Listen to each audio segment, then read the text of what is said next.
Ya 2019 Pak, pernah nikah Pak.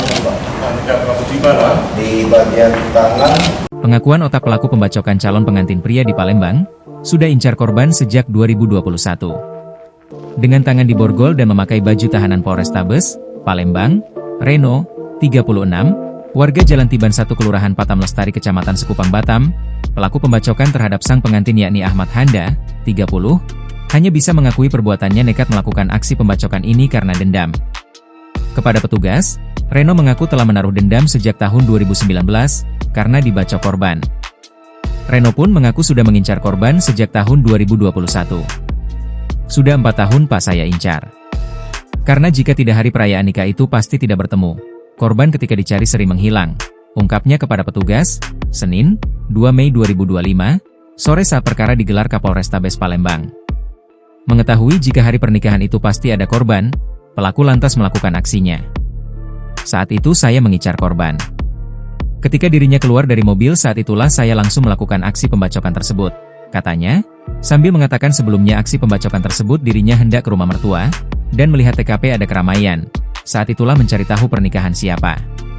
Usai melakukan aksi tersebut, Reno mengaku, karena panik menduga ada polisi di sekitar TKP, mereka pun berhamburan melarikan diri. Saat itu kami langsung pencar Pak, saya langsung pergi ke Batam, tutupnya. Sebelumnya terkuak motif pelaku melakukan aksi pembacokan terhadap sang pengantin atas korban Ahmad Handa, 30, warga desa Sungai Raya Kecamatan Rangat Kabupaten Indragiri, Riau, yang terjadi pada Minggu, 11 Mei 2025, berapa waktu lalu, Jalan Pancar Usaha Kelurahan Lima Ulu Kecamatan Sui, Palembang, tak lain melainkan dendam lama.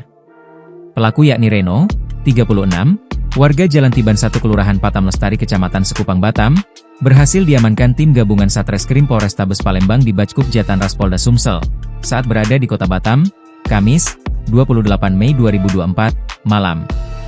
Motifnya dendam, jadi korban pernah ini dulu pernah membacok pelaku, pada tahun 2019, tanpa sebab, ungkap Kapolrestabes Palembang, Kombes Pol Haryo Sugihartono pada Senin, 2 Mei 2025, sore.